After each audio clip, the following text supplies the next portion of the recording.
सूखे पत्तों के द्वारा साधना। प्रथम चरण। सुबह 4 बजे का समय था। सभी साधकों ने गंगा के शीतल जल में स्नान कर लिया। मैं स्वर्गाश्रम की सीढ़ी पर स्नान कर गंगा की धारा के उल्टी दिशा में चल दिया। कुछ दूरी पर साफ सुथरी जगह देख रुक गया।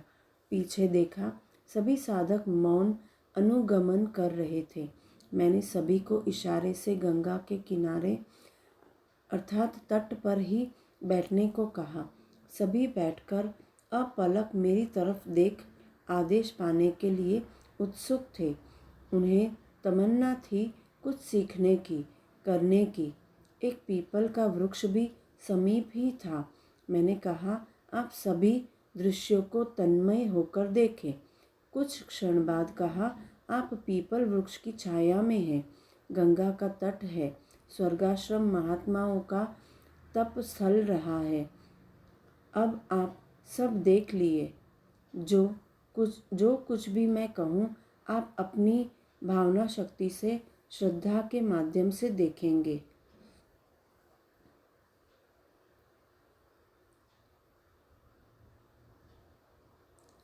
मस्तिष्क को कुछ क्षण के लिए छोड़ देंगे, भुला देंगे। अभी हृदय से, श्रद्धा से, प्रेम से भरी भावना से काम लेंगे। आंख बंद कर ले। त्रिकुटी संगम पर ध्यान दे। 2 मिनट श्वास के साथ गुरु मंत्र के सहारे अंदर जाए। प्रकाश पर ध्यान रहे। द्वितीय चरण। अब मन के ऊपर पीपल के पत्ते को देखें। हरा पत्ता डाली के साथ हिल रहा है, हवा के झोंकों से लड़ रहा है, संघर्ष कर रहा है। आप पूर्व दिशा में मुंह कर बैठे हैं। सूर्य की लालिमा से आपका चेहरा रक्ताभ हो रहा है। तुम लोग सूखे पत्ते पर ध्यान दो। एक पत्ता सूखा है, वह भी डाली से लगा है। वह हिलडुल नहीं रहा है, खड़ा है। संभवतः वह संघर्ष करने की क्षमता ही खो चुका है। हवा का झोंका आ रहा है, उस सूखे पत्ते से टकरा गया। सूखा पत्ता बिना किसी झंझट के, बिना किसी टकराहट के पेड़ का साथ छोड़ दिया, हवा के साथ हो लिया। हवा जिधर भी जाती, वह पत्ता उस दिशा में उड़ता।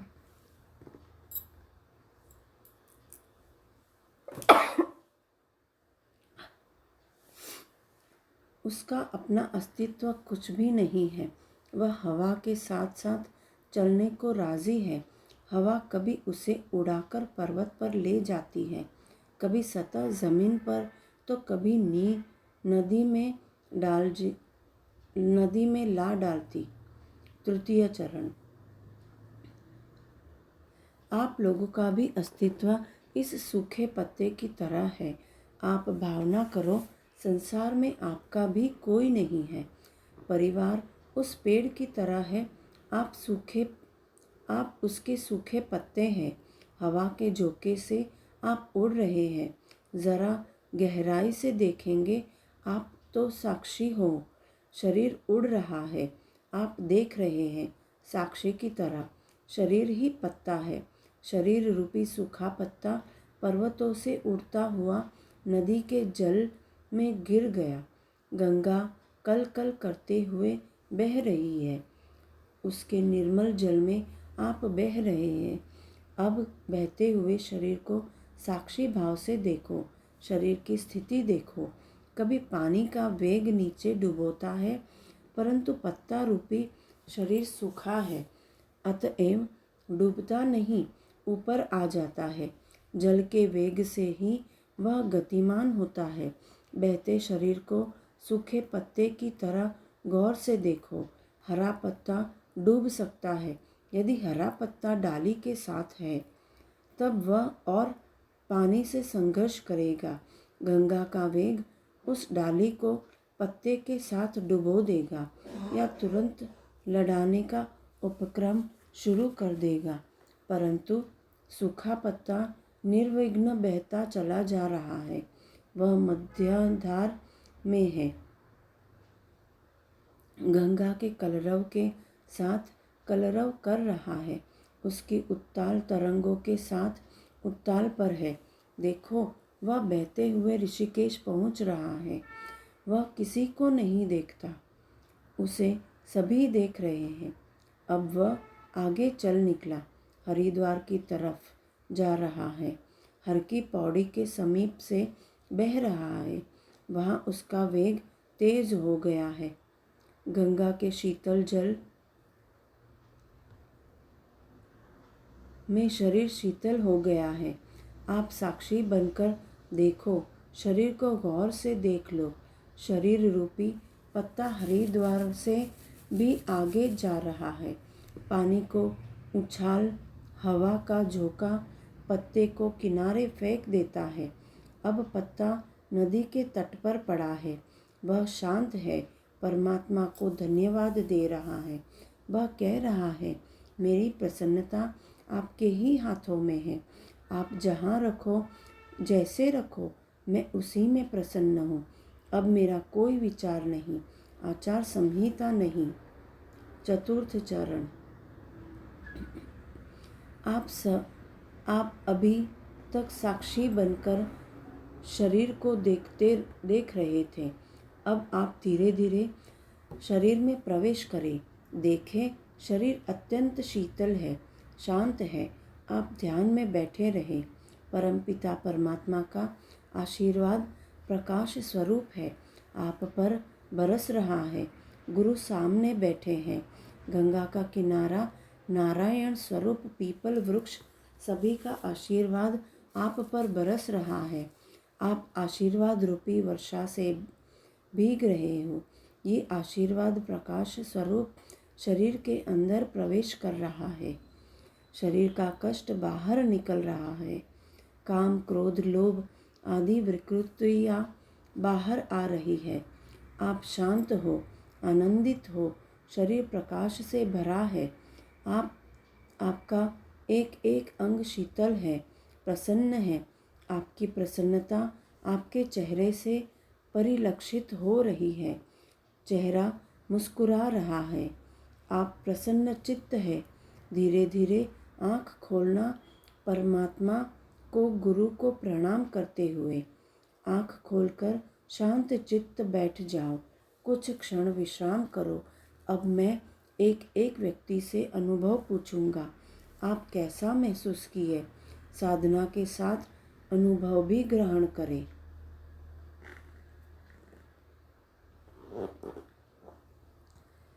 अनुभव। आप सभी शांत चित्त बैठ जाए।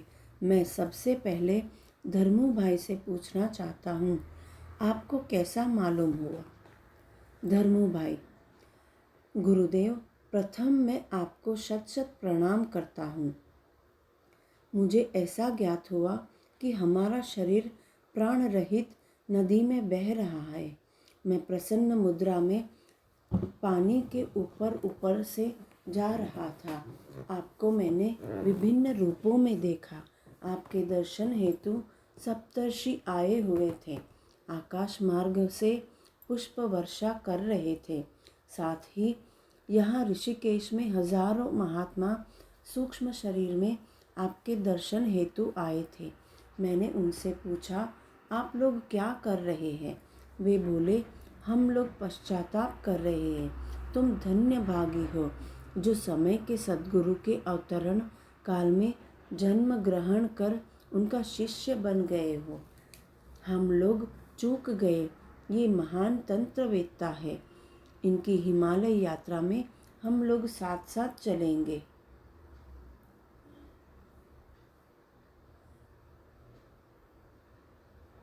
मेरा मन शरीर में आने को नहीं हो रहा था, परंतु उस दिव्य आत्मा के कहने पर मैं शरीर में वापस आ गया। मेरा शरीर हल्का है, प्रसन्न हूँ, आनंद में हूँ। मुझे ऐसा ही रखे गुरुदेव, यही मेरी प्रार्थना है। ऐसा कहकर आँखों में आंसू भरकर साष्टांग मुद्रा में लेट गया। पंडित संज्ञान। आप अपना अनुभव बोलो। वही खड़े हो जाओ। गुरुदेव, मेरा तो दूसरा जन्म ही हुआ है। मैं कर्मकांडी ब्राह्मण हूँ।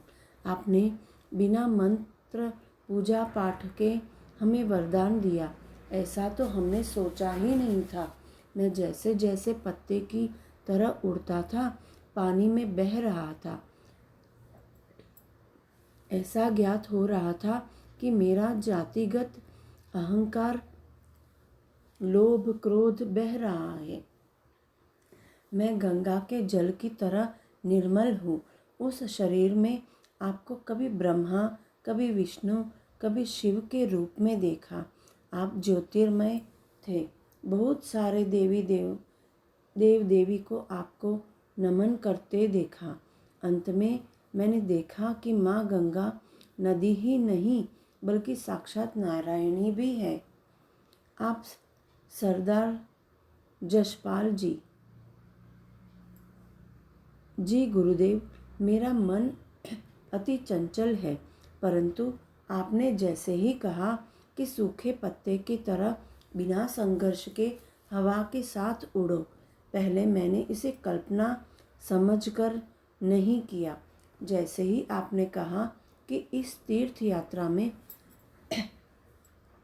अपना तन मन हमें सौंप दो, जो मैं कह रहा हूँ वही करो, वापस लौटने पर अपने मन को ले लेना। यह बात मुझे लग गई। फिर मैं सूखे पत्ते की तरह उड़ने लगा। उस उड़ने में शरीर का भान भूल गया।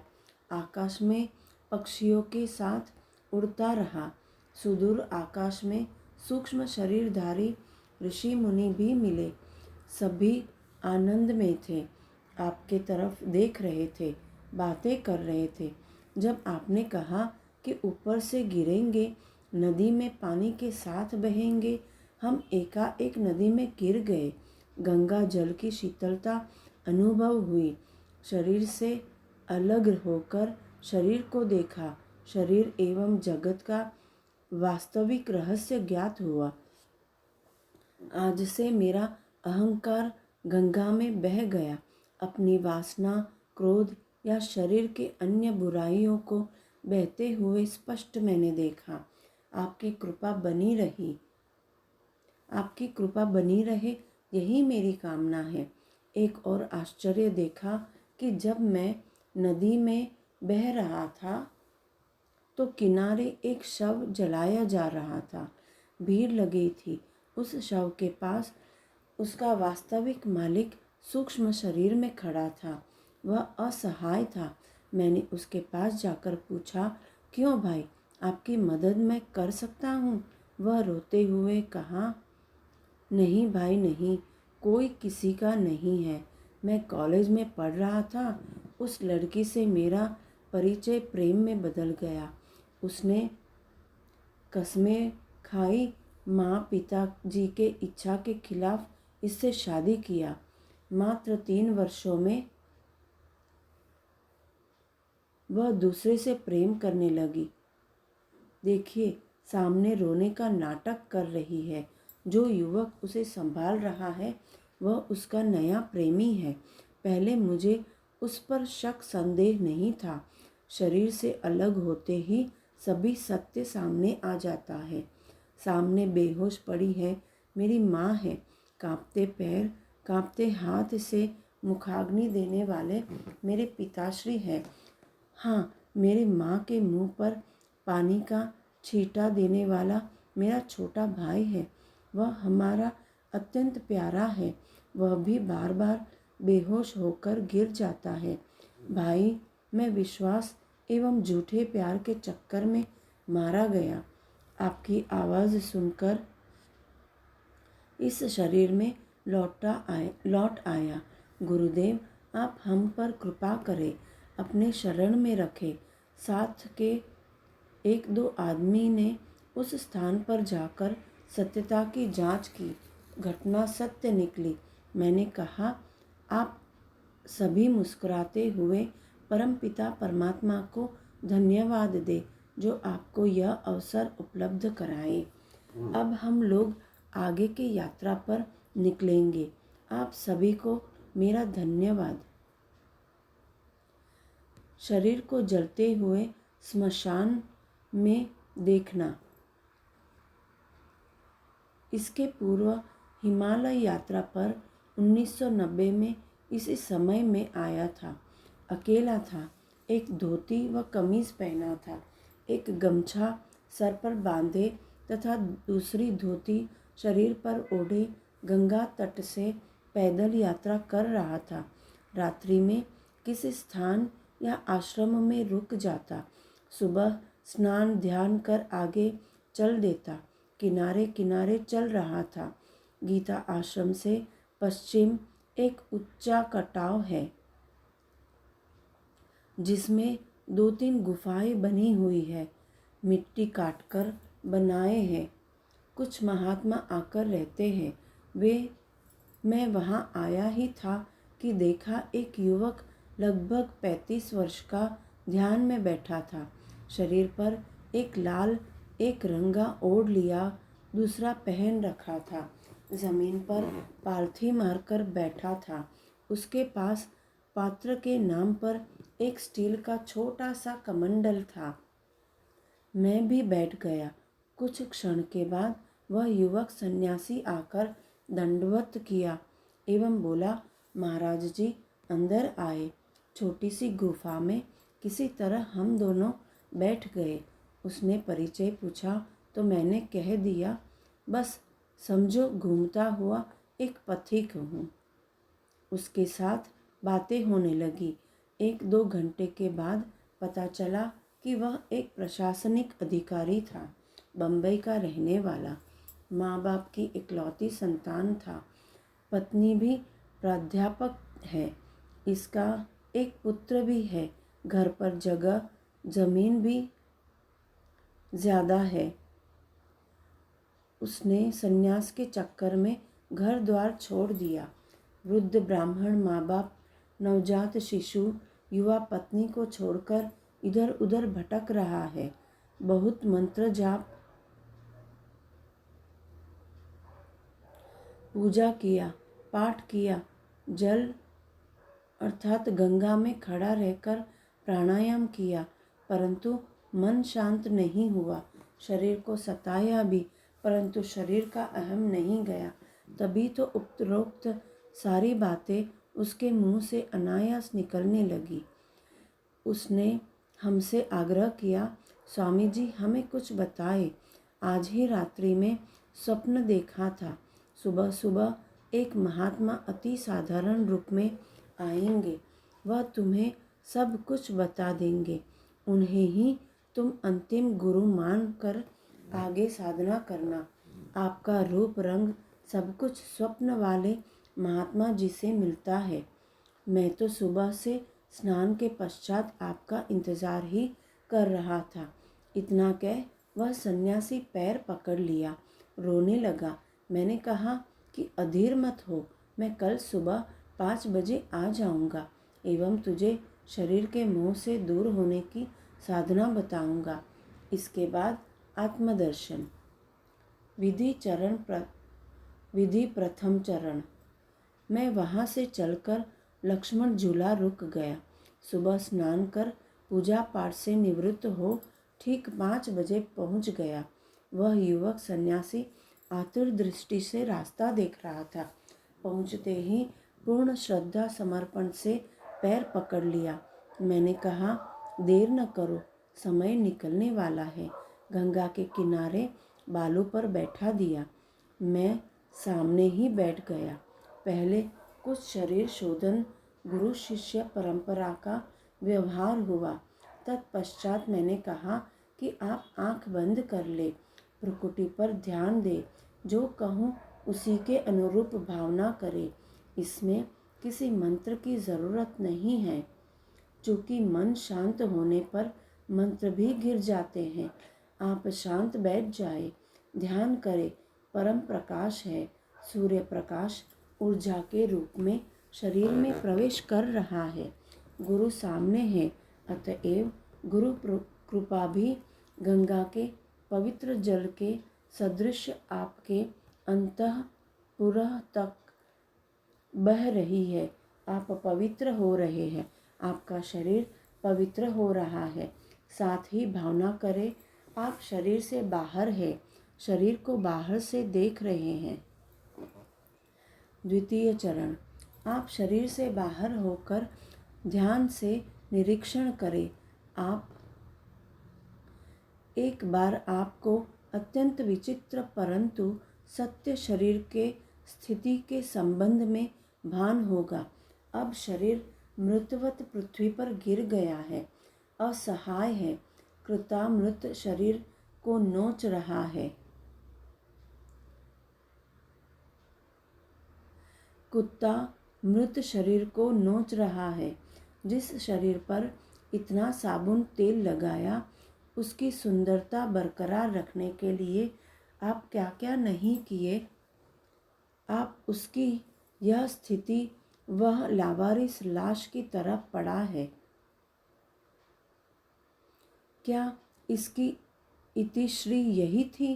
फिर देखे कुछ समाज सेवी सदस्य आए।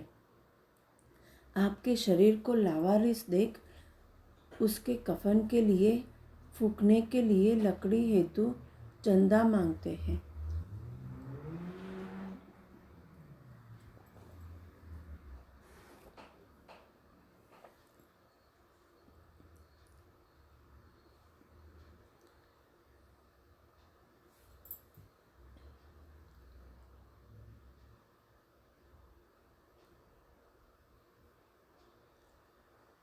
इसकी सुंदरता बरकरार रखने के लिए आप क्या क्या नहीं किए। आज उसकी यह स्थिति वह लावारिस लाश की तरह पड़ा है। क्या इसकी इतिश्री यही थी? फिर देखे कुछ समाज सेवी सदस्य आए। आपके शरीर को लावारिस देख उसके कफन के लिए फूकने के लिए लकड़ी हेतु चंदा मांगते हैं। कोई 1 पैसा देता, कोई 2 पैसा, कोई वह भी नहीं देता। संयोग से आपकी पत्नी, माँ, पिताजी भी आ जाते हैं, गंगा स्नान करते हैं, आपको खोजते भी हैं। चंदा मांगने वाला आपकी लाश दिखाकर पैसा मांगता है। आपकी माँ कहती है, वह लाश तो देखो, नंगा पड़ा है, सड़ रहा है। क्या तू पहचानती है? यह लाश हमारे लड़के जैसी लगती है। पत्नी पहचान लेती है, परंतु सोचती है कौन झंझट मोल ले, अब मर ही गया तो बात खत्म। बताने पर अभी ही वैधव्य का काम करना पड़ेगा। कौन अपना चेहरा इनके चलते बिगाड़े। मर गए, मर गए, अब जान गई, मर गए। अब इनकी चिंता तो नहीं रहेगी। अब मामला साफ ही है। अपनी पूरी संपत्ति की मालिक तो मैं ही बनूंगी। अतएव कुछ क्षण बाद बोलती है, माँ जी, आपका भी दिमाग खराब है क्या? यह किसी और की लाश है। आप आगे चलो। 1 पैसा नहीं देती, आगे मंदिर में चली जाती है। इधर लाश रखकर चंदा मांगा जा रहा है। चंदे के पैसों से लाश को कफन दिया जा रहा है। कुछ लोग इसे स्मशान घाट पर ले जा रहे हैं। स्मशान जाते समय राम नाम सत्य है कहा जाता है। क्या अभी तक राम नाम सत्य था?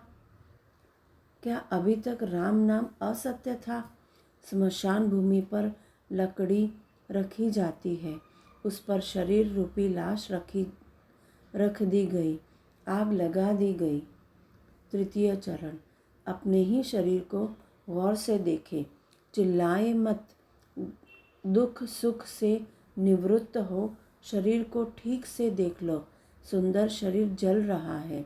जिस शरीर के लिए जीवन भर चोरी किया, बेईमानी की, जिस शरीर को कभी फूलों से, इत्र से, सोने चांदी से सजाया गया था, वह शरीर आज महत्वहीन हो गया, जल रहा है, मांस घी की तरह जल रहा है, हड्डी लकड़ी की तरह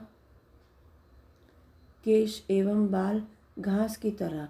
साक्षी बनकर एक बार ध्यान से जलते शरीर को देख लो, मोह दूर हो जाएगा। धीरे धीरे सारा शरीर जलता जा रहा है। अब शरीर राख बन गया। राख धूल की तरह हवा में उड़ रही है। जिधर हवा बहती उधर ही राख उड़ रही है। राख को गंगा के पानी में बहा दिया जाता है। कुछ अध जला शरीर पानी में पहुंच जाता है, जिसे जल के जीव मछली, घड़ियाल, केकड़ा खा रहे हैं। यही है इस शरीर का चक्र। आप शरीर चक्र को देख ले। चतुर्थ चरण। तत्पश्चात आप गुरु के समीप आकर ध्यान में के लिए आग्रह करें। इस संसार चक्र से निवृत्त होने का अनुनय विनय करें। गुरु के आदेश की प्रतीक्षा करें। गुरु आदेश देता है, आप शरीर में प्रवेश करें, मानो आगंतुक किसी धर्मशाला में प्रवेश करता है। आप त्रिकुटी पर प्रकाश स्वरूप स्थित हो रहे हैं। धीरे धीरे यह प्रकाश पूरे शरीर में फैल रहा है। पूरे शरीर से कुवृत्तियाँ, रोग, कष्ट बाहर निकल रहा है। शरीर स्वस्थ हो रहा है। अब मानो आप तपस्वी के शरीर में प्रवेश किए हैं। मानो पर काया में प्रवेश हुआ। रक्त संचार होने लगा। आपका ध्यान टिक गया है। आप विचित्र आभा से भर गए हैं। पूरा शरीर मुस्कुरा रहा है, हंस रहा है। आप आनंदित हैं। धीरे धीरे आप आँख खोलें। पूर्ण प्रकाश से भरकर अब आप शक्ति से पूर्ण हैं। गुरु सत्ता से जुड़ गए हैं। अतएव हंसते हुए गुरु को, परमात्मा को प्रणाम करें। अब आप वह नहीं हैं जो क्षण भर पहले थे। वह चिता में जल गया, राख बन उड़ गया, गंगा में बह गया। अब आप शुद्ध चित्त आनंद हो, परमात्मा स्वरूप हो। जब वह युवक साधक सन्यासी आँख खोला तो उसके आँख में एक दिव्य प्रकाश था, रोशनी थी। अत्यंत भाव विह्वल हो पैर पकड़ लिया, अपना सिर मेरे पैरों पर रख दिया।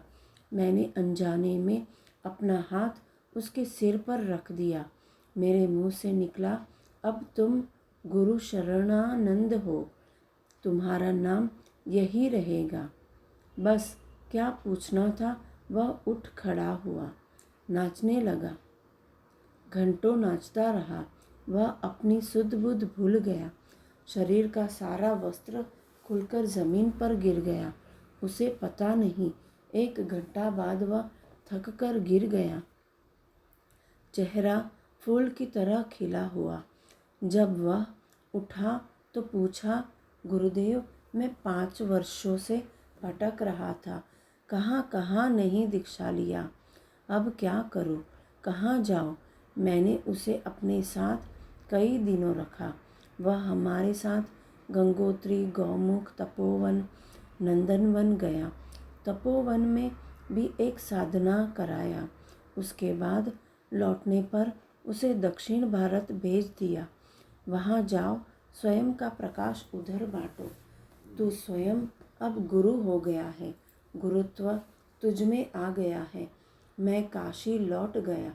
इस तरह तपोवन, नंदनवन, यमुनोत्री में कई तरह की साधना अन्य साधक सन्यासी को भी बताई, जो वर्षों से बर्फ में रह रहे हैं, शरीर को ठंडक से गला रहे हैं, परंतु मन को शीतलता तक नहीं दे पाए। हाँ, यह ज़रूर है कि जो साधक साधना के लिए भटकता है, विभिन्न जगह